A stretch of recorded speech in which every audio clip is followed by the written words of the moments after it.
You're listening to Randy BOI and the Bois podcast. Get ready to have your minds blown with entertainment.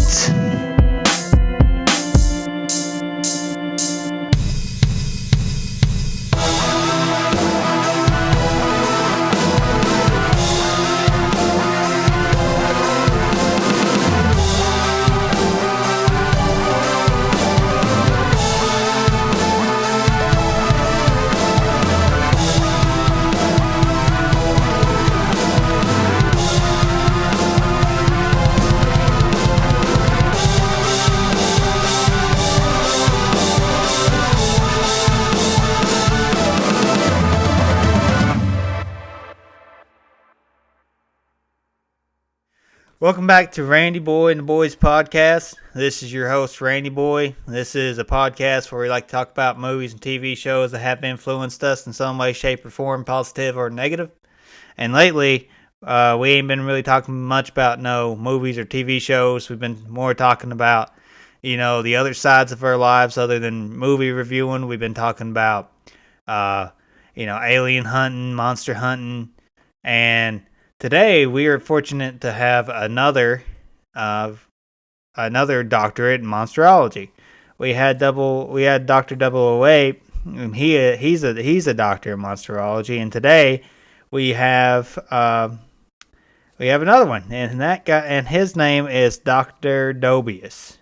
How's it going? How's it hanging over there, Dr. DOBIUS? How things been? Yes. Thank you for having me on this most reputable show, Randy BOI. I appreciate how you give this world knowledge when this forsaken world needs it the most. Unfortunately, I have qualms with you having that unreputable creature, Dr. 008, on your show. I think it hurts your rep a little, Randy BOI. Why would you have such a nightmare, such a wretched human, one full of lies and disgust, on this most reputable news source? Oh, shots fired, Randy BOI. Shots fired. This is your podcast too, Skullboy. Oh, yeah. That's right. Jesus, dumbass. What? Jesus land to Christ on high. I swear you piss me off so much. What I do? I didn't do nothing. I'm sorry, Dr. D, but I really need to say something to Skullboy real quick, if you don't mind. Yes, do as you must. Skullboy, you didn't take the check to Swedish Boy's lawyer, didn't you? Well, I was gonna. No, don't even say it, because Swedish Boy called for county before the show, so I already know the answer. He said that his lawyer never showed up to the hearing, but luckily he did a ghost extraction for the judge a few years back, so she postponed the trial. So you got lucky there, buddy. Well, I'm sorry, Randy BOI. I had to go to the Speedway because they were having to sell on half pound bag Grippos, and then I had to go across town to the backer store, the one that has the good cans of Copenhagen Wintergreen. And then by the time that was all over, it was 7:30, and Bachelorette came on at 8, so I had to hurry and get home after that. And you thought that was more important than paying your best friend and co-worker's lawyer bill? So he can get out of jail. But there's 2 of them on this season, Randy BOI. There's 2 women and a lot of dudes, so it doubles the drama. Well, you think I don't know that? I know. We share a TV. I know. We watch it at the same time. I'm sorry. But I gotta admit that this season is a lot juicier than the other seasons. And I do appreciate that you do go to the other Speedway because they have the freshest cans of Coke. Thank you. That is for sure. Thank you. But needless to say, Swedish Boy will not be joining us again today. Nope. Yeah.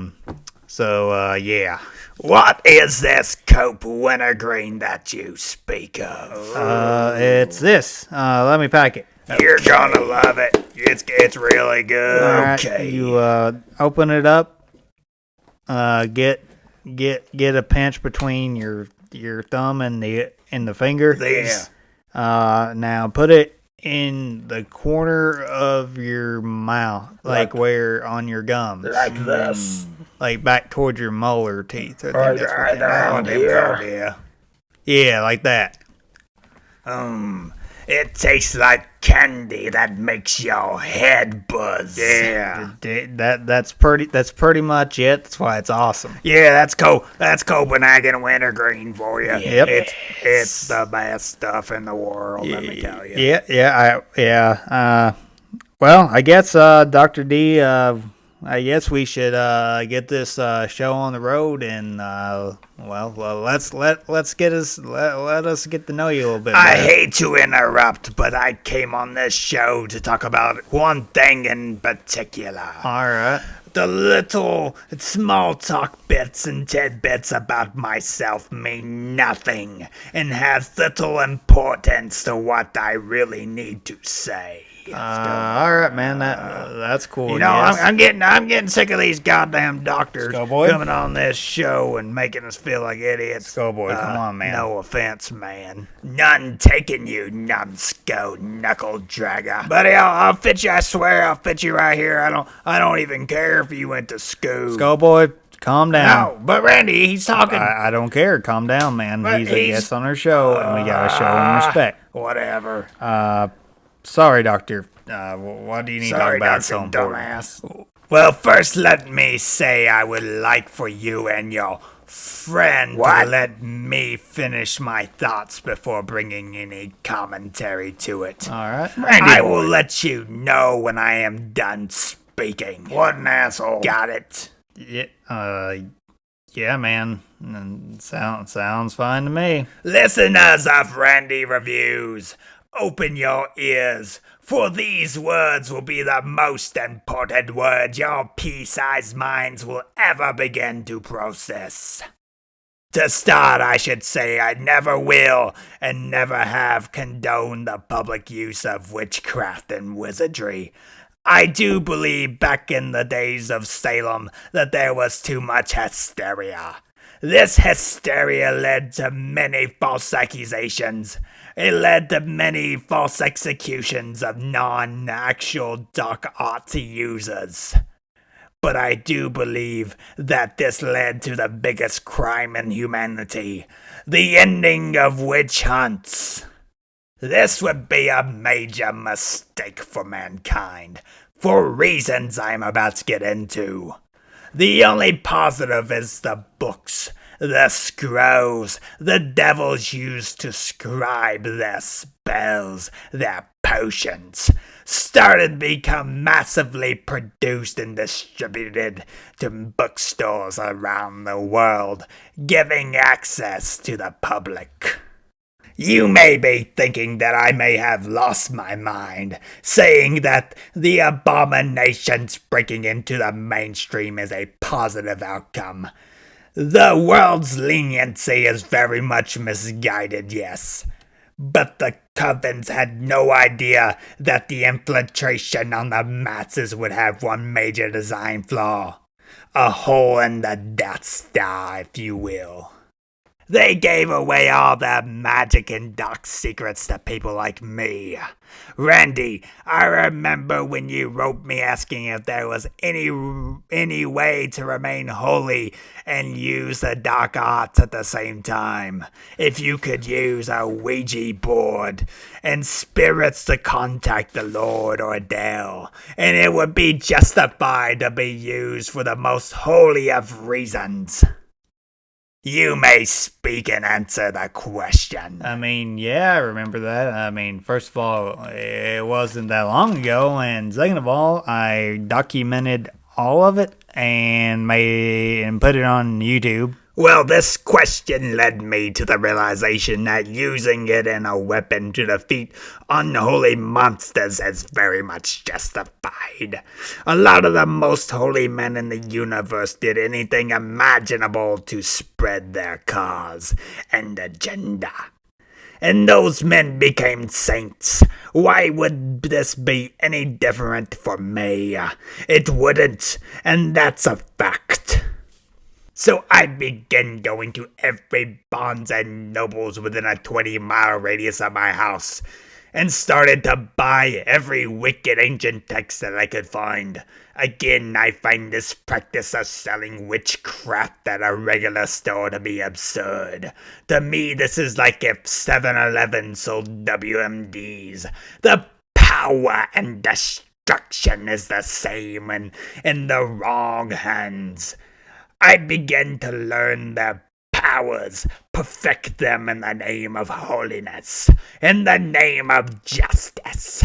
After I became quite adept with a majority of the skill of spell and potion, I began the second phase of the operation. I began to survey local areas for reports of anything abnormal. Things like raises and missing people, and corresponded raises in the frog population. You know what witches and wizards do to people they want to disappear. Sadly, I could find no such reports. I then widened my search criteria. I began to look for any lairs or convening spots.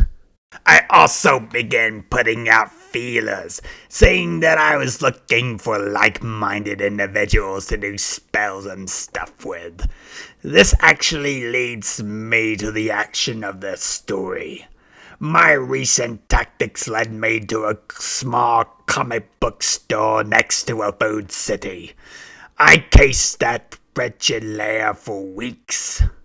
I began to notice a pattern on Wednesday nights around 7 p.m. A group of black magic users would show up in robes and salmon hat. I began to notice that this was more than just some ragtag group of recreational magic users, for these creatures wore their coven emblems on their cloaks. I quickly realized that this must have been some sort of weekly co-op meeting. A meeting where rival covens and houses come together to talk business that could benefit them all. I became concerned that this operation was becoming way too much for just one man alone. For inside that comic book store on Wednesday nights housed the most powerful witches and wizards in the county. But on one December winter Wednesday's night, I decided that I had enough. I decided that I didn't care if they extinguished my life, as long as I take a good percentage down with me. Plus, I really wasn't alone. I had the cloak of sainthood to armor my human flesh. Plus, with my new proficiency at the dark arts and my overall badassness, there was no logical way I could fail.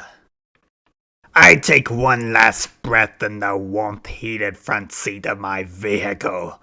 I then proceed to step out of the comfort of my toasty cabin of my Dodge Dart into the cold, barren, snow-filled parking lot of the comic book store next to the food city. I stealthily made it to the front door, say my prayer of justice, and then I engage. I take the shock and awe approach and violently kick in the door, their faces portraying pure horror, pure fear. This indicated that they were caught off guard, as if someone having the balls to do this sort of operation was completely off the table for them. They reached for their wands, but my fast and violent approach gave me enough time to have already thrown 2 hex bag grenades, which took down their muscle at the front of their round table.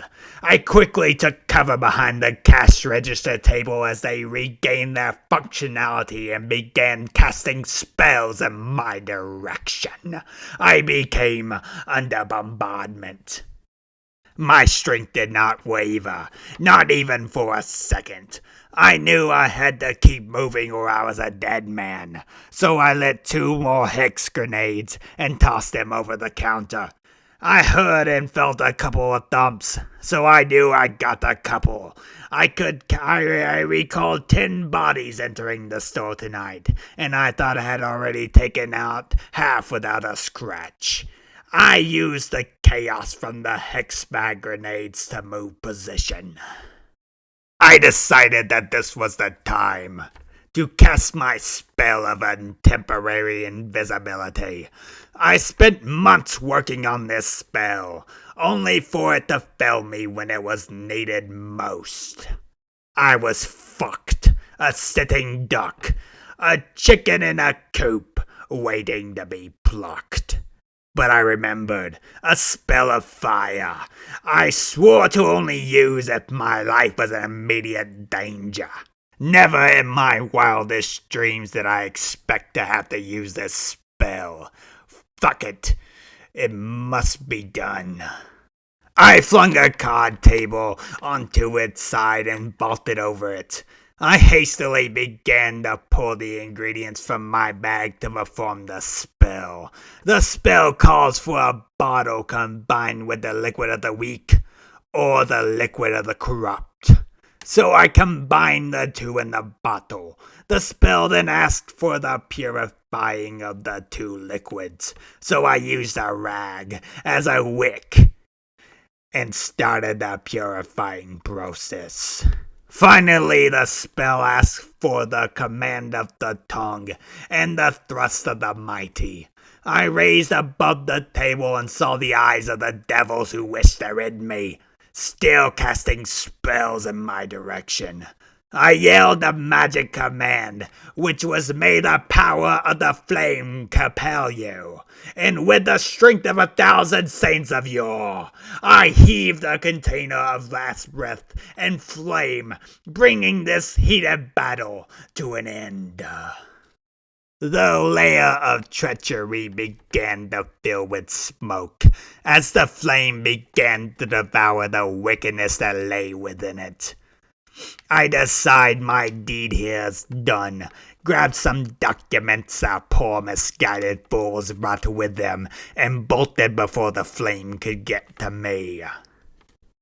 I got outside the snake's den, thinking the job was done, but behind me I could hear a faint cough.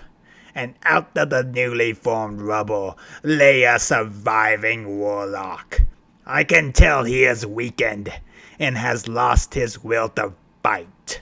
I found this most beneficial, as I could take him prisoner and provoke him into telling me more about this secret operation, this collective of treasures. I pull him from the brink of death and throw him into the back of my Dodge Dot, and dot in the direction of my secret hideout, a cabin a few miles into the mountains. We arrive, and unfortunately for him, it was time to answer some of the questions my head was pondering. But before I ripped him from the back of his final courage, I looked into the sky, crisp cold air hitting my flushed face, my chapped lips moving with my chattering teeth. Vision being obstructed by the flakes of snow colliding with my tired, smoke-stained eyes. I gave an internal question to the universe, asking it why it birthed monsters and men, asking it why, asking how something so peaceful could develop so much pain and destruction. For it wasn't I who created it. It was not men that created monster, even though most men turn into monsters in an ethical, philosophical sense. I felt like it was necessary to put that question out there before the universe kept bearing witness to what I was doing on this cold winter's night. I just wanted it to know that this was its doing, not mine. So be it. I spat on the white blanket of fresh powdery snow that lay over the forestry, essentially spitting in the face of Mother Nature herself. This would this world condemned us long ago. Why shall I respect it now? I pulled a vagrant from the back of the Dodge Dart. It was time. He immediately shut down on me, becoming silent, almost vegetative. I made him a deal. Use your words now and escape the flame later. He nodded, acknowledging the fact he was not in any control, and that I had become the Alpha and the Omega. My temperament was in his hands. I let him know that I may cast a judgment, but he is in charge of his fate also, if he cooperates or not. He began to talk, but his voice became very damaged by the smoke. His voice had become very demon-like, almost like the growls of hell were exiting through his mouth. I told him to save his breath, and to only speak when asked. I didn't want him to use what little voice he had left and render this interrogation useless. Let's get down to it. What coven emblem is that on your cloak that you represent? And tell me your leader.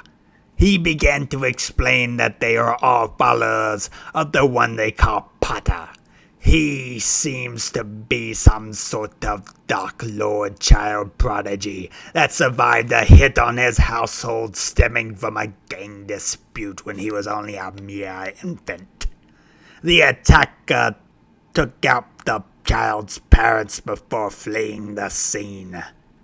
I'm assuming that the crime scene unit that arrived on the scene then discovered said child. This child went through life seeking revenge, becoming a harbinger of hate. The child began to restore his clan by turning children at his private school into vagrants. They began rebelling against the teachers and the administration. The school system even had to bring in the government. But the terrorists withstood them and eventually ran them out of town to infiltrate them completely eventually down the road. I was taken aback by this information. How can someone be inspired by this chaos, this madness? I then decided it was time to move on, and I commanded to be educated on the lion emblem that was on the cloak, and what the different symbols mean that were on the cloaks of the others at the comic book store. But before he could even begin to comply, his eyes became a pale yellow, while at the same time began to glow. In his new growlish voice, he muttered for me to come closer. I obliged his request and put my head next to his mouth, his trembling mouth. He whispered that his time had come, that the big cauldron from the beyond in the sky was calling to him. He then informed me that he could prolong his departure in a sense. He told me he could put his essence inside of mine, do a magical spell of essence. At first I scoffed at the idea. Letting the essence of evil into my pure own seemed laughable. But the words he spoke next would be utmost convincing. With an almost completely gone voice, he mustered the strength to inform me that what little time our paths had crossed almost made him feel like a completely different human being. He insisted his purpose has now become a holy one, his desires sharing with my own. He promised with our combined strength that we could take on everyone who follows this Potter and end this madness once and for all. I agreed. He placed his hand gently on my heart, said some rumblings I assumed that were the spell commands, and just like that, his body lay still, almost as if it never once hosted a soul. I then could instantly feel a burning deep in my brain. My ears rang as if a bomb exploded right next to them. I then dropped to my knees in fear that I was tricked, and that the devil actually cast a spell of madness to torture me from the afterlife. But then all became calm, silent. I felt nothing but the snow falling upon me. Second to that, I then felt a strange sensation, like my conscience became a little more crowded. I then realized that it was not my consciousness at all, but the voice of my former adversary, telling me to stay strong, to stay calm, for the spell was a success, and now we must move forward out of this snowy field of turmoil and onward to the warmth of enlightenment. I buried the former vessel of the one who now resides within me, packed my gear, and began to drive away. As I began to drive away, I'd come to a realization. I had never even gotten the name of the new body roommate. But being able to hear my thoughts, my new friend gave me an instant answer. Tom. The name is Tom. Externally, I smiled.